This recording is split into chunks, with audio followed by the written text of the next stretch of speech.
watching News 3 Now, live at 4. Good afternoon, everyone. Welcome to Live at 4. And look who's hanging out with us on this chilly, rainy afternoon. Oh, it's happy to be here. Yeah. Susan's at an event this evening, so wonderful pleasure to fill in for her. Yeah, and we have some really good, cozy beef recipes coming up later on the show. It's a good type of day for that, I Right, think. it's sizzling right here in the studio. But first, we want to get a look at your firstborn forecast. Jacob Montesano is inside because it's been a rainy and chilly one. How's it looking for the rest of the day?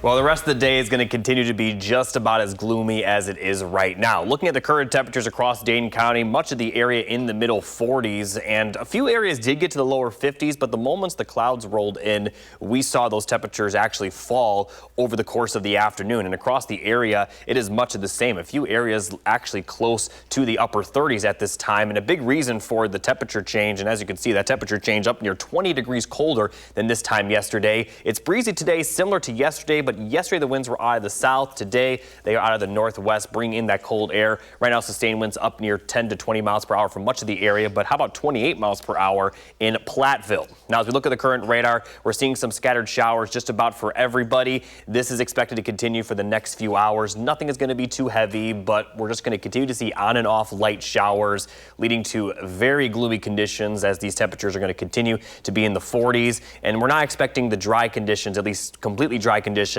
until maybe tomorrow. And although we're not expecting as much rain tomorrow, we're going to continue to see cloudy skies, which may lead to just a few isolated sprinkles. So going to stay gloomy for tomorrow. It will get better, but we also could be seeing our first temperature below freezing for a lot of southern Wisconsin. So I'll talk more about that coming up a bit later. Sounds good. Thank you, Jacob. And now we have an update to a silver alert that we told you about yesterday. This update picture shows what Alan Johnson was last seen wearing near DeForest Collision on North Main Street in the village of DeForest. He was last seen about 1 o'clock yesterday afternoon, dropping his truck off at the collision center, walking northbound on Main Street, headed back home. If you see him, please call the Dane County Sheriff's Office. The number is there on your screen, 608-255-2345. This week, the Madison Housing Coalition is putting on Madison Housing Week, an event aimed at finding housing solutions for people in Dane County. And News 3 Now's Jalen Banks caught up with one of the event's directors about what those solutions are. Hi, Jalen. Hey guys, the housing struggles in Dane County is nothing new to the area. Dane County is a pretty fast growing county and its population growth is outpacing the number of homes. A 2019 Dane County Housing Needs Assessment found that Madison had a 1.75 jobs for every house. That's well above the 1.5 level that they consider, quote, healthy. Really, the conversation here is we want to just highlight the need of we need to do planning, better planning as a society for housing for all life stages. And what that looks like and how we need to change Madison and bring people to see that it also, it could fit in well. It doesn't necessarily have to be the large, complex unit.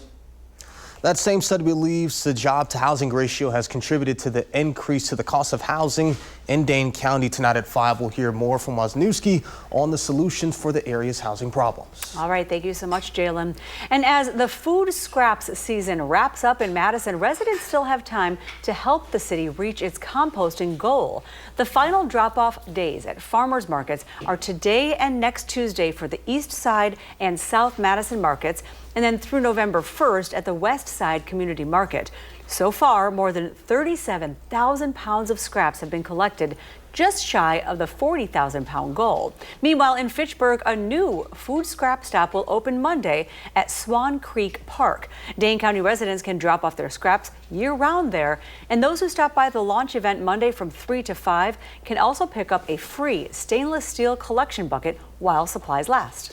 Governor Tony Evers says Wisconsin's Food Share program could run out of federal funding in 10 days due to the ongoing government shutdown. The program, which helps nearly 700,000 Wisconsinites access groceries, may not be available next month. Governor Evers says the Trump administration and Congress are at fault for failing to negotiate and urged an immediate end to the shutdown. Meanwhile, WIC benefits remain available and residents can call 211 for additional food assistance. A UW-Madison scientist has been ranked in the top 20 women scientists in the world.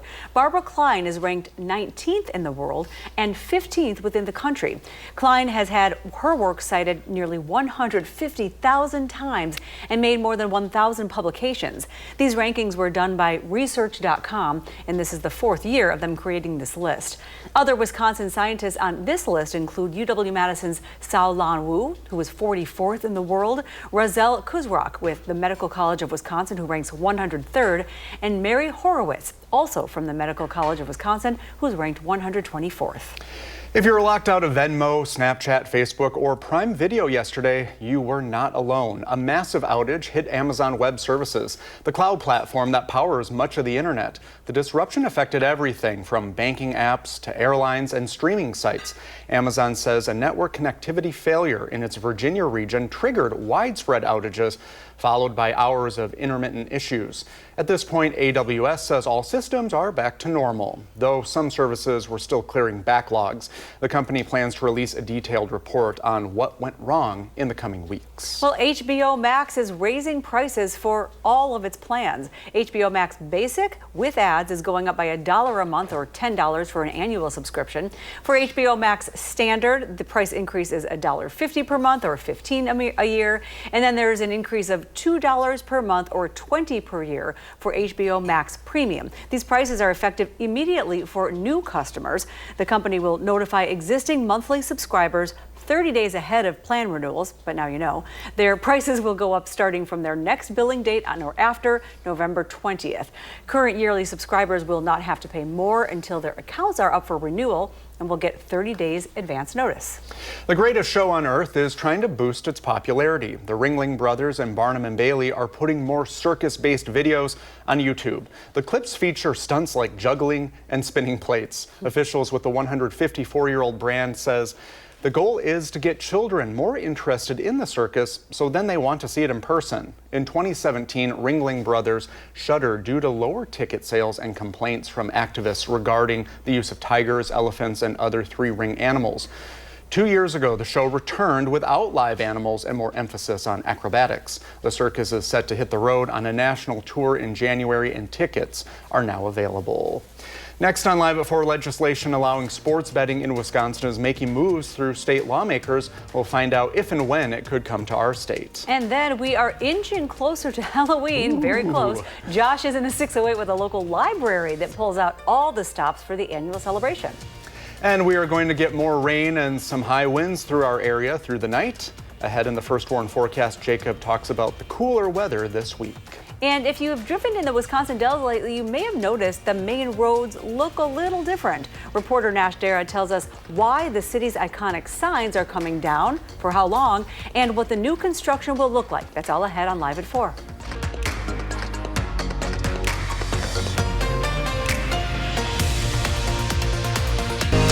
You're watching News 3 Now, Live at 4, moving forward. Welcome back. In the 608, it's an annual tradition for the library in Cross Plains, and they're once again going all out for Halloween this year. I love seeing all this. Josh Sprider was in Cross Plains dark and early this morning to see it all. Halloween is next week, but we've got a treat for you today. We are in Cross Plains at the public library where they have gone all out for spooky season. I've got Dan and Elizabeth joining us today. Dan, I want to start with you because you're kind of the man behind this, keeping this tradition going. This is a pretty amazing thing that takes a lot of effort, a lot of manpower to pull off. Yes, I started in about September, and I work with the Cross Plains Lions Club. It takes about 200 man-hours to set everything up with various people that are helping me with volunteer. Other businesses, too, make generous donations to help get things started. Let the harvest begin! This is a tradition that you've kept going that has been a long time coming here in Cross Plains. Yes, it's been about 30 years going. I've taken it over the last 8 years, so. What made you want to keep the tradition going? It's about the community, the kids. Everybody loves it. Generations keep coming here, bringing their own kids. It's pretty fun to see. And Elizabeth, you're with the library. I mean, this has got to be one of the only public libraries that I know of that does something like this. I don't know of another one. It definitely is very unique to our town. Like Dan said, it's definitely a community thing. The community felt strongly about keeping it going, which is how it ended up at the library. And we've just really tried to lean into that. We're really thrilled that it's a partnership with the Lions Club. And we've tried to build more like family-friendly programming to go along with it. So this year, the Wild Rumpus Circus is joining us, 10 a.m. Halloween morning.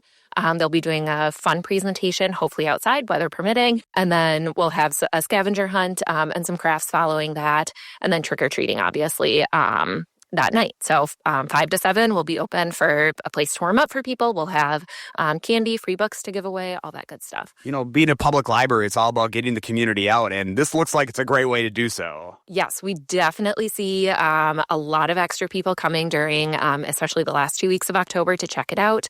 People come out and take a look at the display and then stop into the library too. So it's a great way to sort of get people in that might not be coming to the library otherwise. When I reach out for you. All right, Dan, how long can people check out this display for this year? For the whole month of October, you can come out, but you'll see me around working every now and then, fixing everything, so. Takes a lot of effort. It does, yes. Well, hey, congratulations. This looks great. And if people want to support you, I know you mentioned businesses step up, volunteers, that sort of stuff. What's the best way for them to do so? We do have QR codes around the library that could be scanned and make a donation to, but other than that, also on the lionsclub.com for the Cross Plains section, they could make a donation there as well. Awesome. And we have a link to that up on our website, channel3000.com as well. Dan and Elizabeth, thank you so much. Appreciate it this morning. Thank you. Yes, absolutely. And if you'd like to learn more about this Halloween display, again, you have a couple of weeks to do so. Halloween is next Friday. It's going to be a great celebration. Just go to the story up on channel3000.com. In Cross Plains, I'm Josh Spreiter, News 3 Now. Thank you, Josh. And you can see more of Josh during our weekday morning newscasts at 6 a.m. And now let's get a look at your first warned forecast. It feels like yesterday that we were complaining about the 90s and we got our fall weather. It is here. Jacob Montesano has more. Yeah, and these fall-like temperatures, they are going to stick around. Now, if we look at the 3 things you need to know, we're going to continue to see showers through tonight, staying windy through tomorrow, and then a little bit later in the week, we could be seeing our first freeze of the season.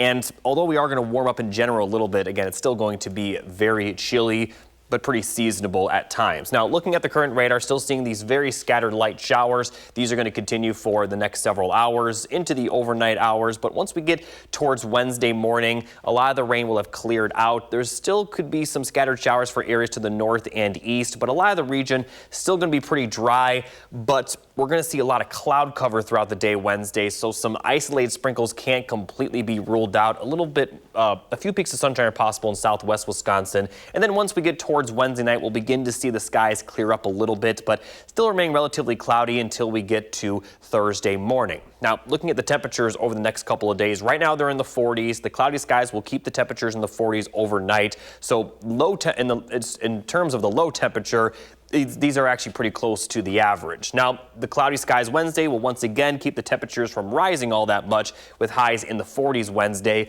But then as we get to see those skies clear up a little bit Wednesday night, those temperatures are going to drop into the middle and lower 30s.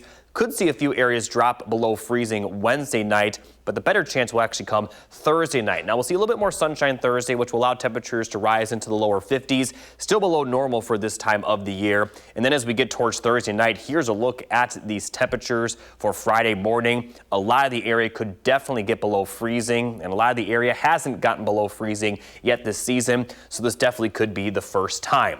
Meanwhile, we're still going to see some breezy conditions tomorrow, gusts up around 30 to 40 miles per hour, getting better for Thursday and then a lot better Friday and Saturday. And we also will see the temperatures get a lot better towards the end of the week. Highs will be near 60. Again, still rather chilly at times, especially during the morning, where we'll still see low temperatures easily in the lower 40s to 30s for the rest of the week. But then as we see that rain move in, we'll start to see the overnight lows not quite as cool. But then towards the end of the 10-day forecast, they may get cool again. But in general, I mean, a lot of fall-like temperatures are expected over the next 10 days. And we're not really going to see much rain for the rest of the week after the rainfall tonight into potentially some rain tomorrow. Thursday through Sunday looking very dry, but then we are going to see rain return early next week. And if you can believe it, Halloween is at the end of the 10-day forecast. I don't want to get people's hopes up yet, but right now it doesn't look too bad. All right, thanks so much. And coming up on Live at 4, we follow up with what lies ahead for the Richland County Emergency Medical Services. And Angie Horkin with the Wisconsin Beef Council joins us with a few delicious recipes that'll feed the family without breaking the bank. You're watching News 3 Now, live at 4. First, let's take a look at the numbers on Wall Street today. The Dow is up 218 points. The Nasdaq dropped 36. and the S&P 500 picked up just 22 cents. If you're looking for a family meal that keeps on giving, pot roast, that's a good way to do so. It is. It's economical, and there are always leftovers. We have Angie Horgan from the Wisconsin Beef Council here to show us the ways to use them, and it looks beautiful out here. And we're finally kind of getting into the pot roast feeling weather because we've been so warm. It's not 90 degrees anymore. Yeah, it's kind of a fun time of year to change your cooking, methods and recipes. So I always kind of gravitate to comfort foods as we get cooler, the days get shorter. And pot roast is so versatile. Like when we say pot roast, when you go to the supermarket, if we want to talk about shopping, you don't really buy like a pot roast. It doesn't say pot roast. So you can buy any of those roasts that need to be like put in the slow cooker or braised with liquid to tenderize. So any of the chuck roasts, chuck, arm, shoulder, round roasts work good too, a round or rump. They're leaner. So they'll be, they won't have that chuck flavor. They'll be a little bit leaner, but sirloin tip is a good one too. So just kind of check out in the supermarket, watch the flyers. Usually there's always kind of a roast on special.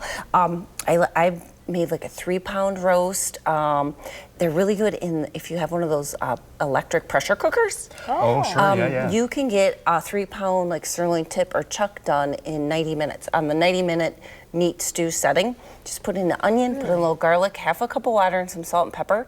I've been doing that and then just keeping that whole roast and shredding it up for recipes. But today I'm showing our classic beef pot roast recipe, and I braised it, so kind of the old-fashioned way. Instead of the slow cooker or the pressure cooker, just in a stock pot. You can do it right on your stovetop, or you could pop it in the oven, like 350 degrees. But it takes a while.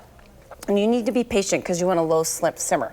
And we talked earlier, like, do you sear your roast or do you not? If you have time, definitely sear it. So get a little bit of oil in here, just vegetable oil, get it nice and hot. Now this roast, I kind of coated with flour, salt, and pepper, and then also used a little flour with the beef stock to make it thick. So I did sear it, so I took that extra time, and then I took it out, and then I added in 4 cups of beef stock, and it looks so a little bit of thyme. Yeah, and you don't have to get like super fancy, right? Just a little bit of salt and pepper, a little bit of tomato paste. So it's not gonna look too pretty on my plate, but we'll get it out. So simmer that 2 hours, and then add in some vegetables. So I got a pound of like carrots, pound of little baby reds, and a couple onions. Put them back in, put the lid on, let it simmer a little bit longer. You know when your roast is done when it's fork tender? Yeah. Okay. Yeah, that nice fall apart. You put the fork in it, comes out, falls apart. Right. So if you don't have a large family, you don't eat the 3-pound roast at the first night, save it. What should I do with it? And make some breakfast quesadillas. So I got scrambled eggs, I got a little bit of the roast, some green chilies, just some shredded cheese, and do a quesadilla. So like one serving of this beef pot roast, 8 servings, like for the 3-pound, is 29 grams of protein, but even better, if you save some for breakfast with the eggs and that quesadilla, 30 grams of protein per serving. Yeah, that's big so right you now. definitely stay satisfied through lunch, no snacking. Yeah, that's popular with my family, a lot of saving the night meat for the next day. Well, like the kids, like your Ethan, my Ethan, they eat a lot still. Oh, yeah. They're in that age, so anything like this is a lifesaver for anybody who wants to really add more protein. Then if you go to beeftips.com, I've got some other fun recipes, a couple Italian recipes, some stuffed shells, some homemade mac and cheese to use, some pot roast, cheesy beef artichoke dip. That sounds really Beef good. it up with some shredded pot roast. It's really good. See, and then when you have company, you can be like, oh, I worked so hard on all of this. Yes. Always do that. Yeah, exactly. Thanks, Angie. Thanks so much, Angie. Of course. And coming up on Live at 4, our senior Packers writer Jason Wilde talks about how Coach Matt LaFleur is handling going up against former Packers Aaron Rodgers this week. I really just want to take a big bite out of this. And sports betting has been illegal in Wisconsin for well over 30 years, but a 2018 Supreme Court decision allowed states to choose. 7 years later, a bipartisan group of Wisconsin lawmakers could bring it back. You're watching News 3 Now, live at 4.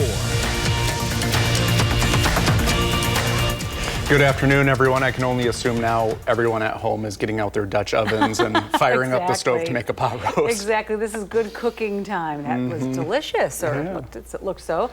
Thanks for having us on Live at 4. I'm filling in for Susan Simon, and what a gorgeous fall but strong wind day. Our weather words are strong fall winds continue. We have First Warn meteorologist Jacob Montesano here to tell us if we need rocks in our pockets. Keep us tied down. No, maybe not for the end of the week, but we still are going to see that breezy weather over the next couple of days. Now, as we take a look at the current temperatures, we are seeing those temperatures in the middle 40s across Dane County and across much of the area. We are seeing the same 40s across the board, and this is compared to the 60s that we saw at this point yesterday. Temperature change up near 20 degrees colder for pretty much everybody. Now, we also are seeing some of that rain right now, scattered light showers, nothing too heavy, but this is expected to continue for a few more hours. Just some on and off light showers with the cool temperatures. It will lead to some very gloomy conditions over the evening and into the overnight hours. And even when the rain does come to an end, it looks like it mostly will Wednesday morning. We're still going to see some cloudy skies, and we're still going to be relatively cool. We won't see consistent sunshine until potentially on Thursday. So looking at this evening forecast, again, not very pleasant, 40s with on and off light showers, and that's going to continue into the overnight hours. A little bit less of a rain chance once we get towards Wednesday morning, but we are going to remain cool. However, the cloudy skies will actually keep the temperatures from dropping too much tonight. We're only going to see temperatures drop by about 5 degrees overnight, but then they're going to drop a lot further a few nights later in the week. I'll talk more about that coming up a bit later. Jacob, sounds good. Thank you. Well, sports betting could soon be easier for Wisconsinites as a proposed bill looks to legalize some online gambling. Ellie LaLiberte joins us live from the state capitol. And Ellie, this is a bipartisan effort. That's right, but this bill wouldn't just simply open up the online sports betting marketplace. What it would do would be giving tribal casinos the ability to own and operate online sports betting services if they're operating from a physical location. So what that means is that popular apps like DraftKings and FanDuel would still not be available in Wisconsin. Now, according to the state constitution, most forms of gambling are prohibited, meaning that Wisconsin's tribal nations operate a bulk of the betting services. Any effort to broaden access to the sports betting beyond tribal gambling would require amending the state constitution. But sports fans I talked with today say they're happy to see the legislature looking at increasing access. I think it's a good start, and I always think that more variety is better, giving people more opportunity to sports bet if they want to. I'm from Virginia, so it's been legalized there. I know my dad does it. A lot of friends do it. It's a lot of fun. I mean, in big places like this, big cities like Madison, like, it would just be huge for everyone. The bill is still in very early stages, currently just circulating for co-sponsorship, and even after that, there are multiple steps it would need to take if it passes before Wisconsinites could place a wager. And tonight at 6, I talk with one of the bill's authors about why he says this could be beneficial for the entire state. I'll send it back to you, but reporting live from the state capitol, Ellie LaLiberte, News 3 Now. Thank you, Ellie. Construction on Highway 12 in Lake Delton and the Wisconsin Dells has picked up. That's right. The construction has left a few familiar signs out of place on the main strip. Our Nash Dara has more. Highway 12 in the Wisconsin Dells is currently seeing its fair share of construction. A part of that construction is taking down huge resort signs like these to expand the roadway. The expansion of Highway 12 will not only make it easier to traverse, but will also make it safer. The proposed plan is to improve road conditions while also adding lanes to decrease traffic, which has led to the movement of some resort signs. The signs that have come down are just, that's a temporary thing. They're getting moved back. It's going to be 5 lanes. Will handle more traffic flow. And we think that's great, because ultimately it's going to make Wisconsin Dells safer for the visitors and for the residents, and just a better experience for everyone. So, we think it's wonderful, but obviously, construction is, never ideal, but we're going to work with WisDOT to, come up with a game plan and really minimize any issues. Larson also mentioned that there has been minimal disruption to Highway 12 and the Wisconsin Parkway, and there has been no effect on tourism thus far. In the Wisconsin Dells, Nash Dara, News 3 Now. Thank you, Nash. Construction is expected to last until 2028. Now to some continuing coverage on a story we've been following in Richland County. The Richland County Board has approved a 12-month interim agreement for ambulance services. This extends coverage through January 2027. Officials say the previous system that has been in place for 11 years is no longer sustainable. Now municipalities must sign the agreement to keep services or operations could end. The county projects it could pull $250,000 from reserves to maintain staffing. Local leaders and residents voiced concerns with response times and layoffs at last night's board meeting. And you can find more about that meeting on our website, channel3000.com. Baraboo police say they helped in the arrest of a Milwaukee homicide suspect this afternoon. Police say an officer was told by a resident the suspect was traveling to Baraboo for medical services. Officers worked to verify the suspect was wanted in connection to the Milwaukee homicide. After confirmation, Baraboo police and the Sauk County Sheriff's Office used a tactical plan to arrest the suspect. They were arrested without incident. The Dodge County Sheriff's Office has arrested a man accused of setting a bar on fire while people were inside. Around 9 o'clock Sunday night, the Sheriff's Office was called for reports of a fire on Lake Street on Horicon. The bar was opened during the fire with people inside, as well as reports of tenants in an upstairs apartment needing to be rescued from the roof. Investigators say they believe the fire was intentionally set by a disgruntled customer. 42-year-old Kevin Lenz of Hustersford faces charges of recklessly endangering safety and criminal property damage. The Dodge County Sheriff's Office did not mention any injuries. Next on Live at 4, the Packers won their game against the Cardinals last weekend, but a new challenge is coming this week. It will be interesting. The Green and Gold now has to face the Pittsburgh Steelers and Aaron Rodgers for the first time since he left the team. Well, that'll be one to watch. And a rainy and windy afternoon with some of our viewers reporting trees have blown over.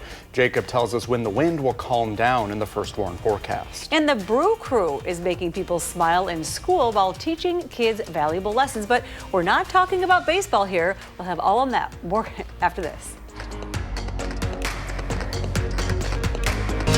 You're watching News 3 Now, live at 4, moving forward. The 4-1 Packers are playing against the 4-2 Steelers this weekend. And with two solid teams taking the field, some may be concerned about the Packers playing against Aaron Rodgers for the first time. Our senior Packers writer Jason Wilde reports from Lambeau and tells us how the team is treating this like any other game. You know, occasionally in this job, I have to say that I think Matt LaFleur did something wrong. But the Packers coach was not wrong about something he said on Monday, and that is that Aaron Rodgers facing the Packers as the quarterback for the Pittsburgh Steelers is a story for us guys. He's right, and there's only 14 players on his roster that played with Rodgers the last time he played for the Packers back in 2022. But since it's a story for us guys, I'll have full coverage of it, along with everything else Packers on our website, channel3000.com, where our Packers coverage is always free. And while you're there, make sure you sign up for our newsletter, which delivers that coverage directly to your inbox every single day. In Green Bay at Lambeau Field, Jason Wilde, channel3000.com. And coming up on Live at 4, millions of Americans suffer from Alzheimer's disease, but a new blood test may help diagnose that sooner. And the death of a famous actress is bringing up the dangers of bacterial pneumonia to light. We're talking with UW Health's Dr. Jeff Potoff right after this. You're watching News 3 Now, live at 4. We are taking a live look at downtown Nashville, Tennessee. I love Nashville. The temperature is a nice and sunny 71 degrees, and Post Malone, who will be headlining Summerfest, just recently opened a bar in Nashville, appropriately called Posties. And there was a free concert as well. Very nice. Very cool. Well, more than 6 million people in the U.S. have Alzheimer's disease. It is the most common form of dementia. And the FDA has now cleared the first blood test to help diagnose Alzheimer's. And the death of actress Diane Keaton is putting the spotlight as well on the dangers of pneumonia. We have UW Health's Dr. Jeff Potoff here for his weekly visit. Hey, guys. Hi. Hi, thanks so much for coming. Hey, First, let's start with the blood test for Alzheimer's. It's pretty tremendous. How does this work? Yeah, I think we've got two now. So what these blood tests do is they look for markers that are associated with Alzheimer. The one that we're not talking about today looks at a ratio between tau protein, which is part of Alzheimer's disease, and amyloid. This one that we're talking about looks at a different kind of form of tau protein. And these tests aren't perfect yet. So if you get these tests and you have a positive result, it doesn't mean that you have Alzheimer's. Maybe it doesn't mean you're going to get Alzheimer's. But where they're seeing some value is if you get this test and you have a negative result, at least at that moment in time, it's really unlikely that Alzheimer's is what's causing your symptoms, which is great, because if you anchor on Alzheimer's and there's something else causing it, you might not go looking for it. So I think it helps doctors that way. with time, I think we could see a panel of blood tests that maybe does get us a little bit closer to being able to say, hey, you probably don't have Alzheimer's, maybe you do, and then we can reserve some of those, more expensive, harder to get tests for people more likely to actually benefit from them. Yeah, because those tests, like you said, they're expensive, and that can decrease someone's access to them. Right. And I mean, they're expensive, and even if you have insurance, like access to all these tests nowadays is pretty tricky. So if you're loved one has this, and now it's, a couple month wait to get a test like that, that's not great either. A blood test you can get done next week is probably nice. And that is a good question. Is it available now? This blood test. This blood test. So it's technically available in the fact that the FDA approved it. It will take a little while to work its way through. Is insurance going to cover it? Do machines actually have the ability to do it? I think this could be like a Roche test, but so eventually yes. Right now, today, probably not. Okay. The other topic, we lost Diane Keaton to bacterial pneumonia. That's just come out. I have some experience with this, but first, what is bacterial pneumonia? Yeah, so bacterial pneumonia is when you get an infection in the lungs, typically the alveoli where oxygen exchange happens, and it's by bacteria. Most common one is strep pneumoniae. There's, the pneumonia shot people talk about, but there's a lot of other ones. For a lot of people that can sometimes be self-limited, like you have a productive cough, typically a fever, you don't feel very good. Some people, young people, could recover on their own. Some people need antibiotics. Some people, though, that bacteria will either make it impossible for you to breathe, so you need to be on a ventilator, or it gets out of the lung into your blood, and then it can cause sepsis. It can cause other organs to shut down, and that's where we typically see people passing away from pneumonia, is because they got septic. Yeah. So it could be that maybe a healthy person can get pneumonia but not treated soon enough. I think that's what everybody's wondering Yeah, there's a about. couple scenarios. So typically, young, healthy folks, even if they got pneumonia, like a college kid gets pneumonia, they might not even get real sick if they don't get treated. Their immune system might knock it away. Most people who have pneumonia, say on a chest X-ray, we're going to treat them with antibiotics. Most people will get better. Once you're over the age of 65, or let's say you have some comorbid conditions, COPD is one that's not great, a history of alcohol use isn't good, there's some things that make you more at risk, immunocompromised folks. Those folks can very quickly go from pneumonia to sepsis, get very sick, and you got to be quick on the throttle to get those folks treated. We lost my mom last year, and it's still hard to talk about, but I want to share this so maybe it will help someone else. It started as a cold, that she thought she had a cold, and she was not one to make a big deal out of things, and she was on chemo for breast cancer. Yeah. It escalated very quickly, and we didn't know until it was too late. Yeah. Is there a window where someone who is on chemo, or anyone, can get this treated in time? Yeah, I think certainly if you're on chemo or you're a transplant patient, like the threshold to get it checked out needs to be exceedingly low. So, if you're on chemo and all of a sudden you're developing a cough, I'd be a little bit worried. Certainly if you're on chemo, you have a cough and now you just popped a fever, it's game over. You've got to get in. Because unlike a healthy person who maybe has a couple of days, you might be looking at hours. So you need to get in. Emergency departments are happy to see you for that. And if we get treatment started early, we can save a life. Whereas sometimes hours can be the difference between making it and not. Listen to your bodies, everyone. Yeah. Oh boy, thank you, Dr. Jeff Potoff, thank you as very always, much. for being here. Appreciate it. Let's get a look at our first warn forecast. Jacob's been tracking some showers. What's going on the radar? Well, we're going to continue to see that rainfall for the next few hours. Nothing is expected to be super heavy, but we'll continue to see on and off light showers through the overnight hours, with windy conditions continuing through tomorrow. And in general, we're going to continue to see cool temperatures as well, potentially our first freeze later in the week. So current radar still showing these light showers. Most consistent rain is to the southeast of Madison, but everyone seeing rain at a very light pace, and this is going to continue on and off for the next several hours. Once we get closer to around midnight, a lot of the rain will be more broken up at that point. And then as we get towards Wednesday morning, we're going to continue to see some light showers for areas to the northeast and maybe some sprinkles at times as cloudy skies will continue. But the amount of rain we're seeing right now, that won't be in the forecast for tomorrow, but we're going to continue to see cloudy skies with a little bit more sunshine later in the day for southwest Wisconsin, and then we'll continue to see the skies clear up Wednesday night into Thursday. Now, looking at the temperatures, the cloudy skies will keep the temperatures in the 40s tonight, so in terms of the average low, this is actually pretty close to average, but the cloudy skies will also prevent the temperatures from rising much further for Wednesday afternoon, as we'll continue to see 40s in the forecast.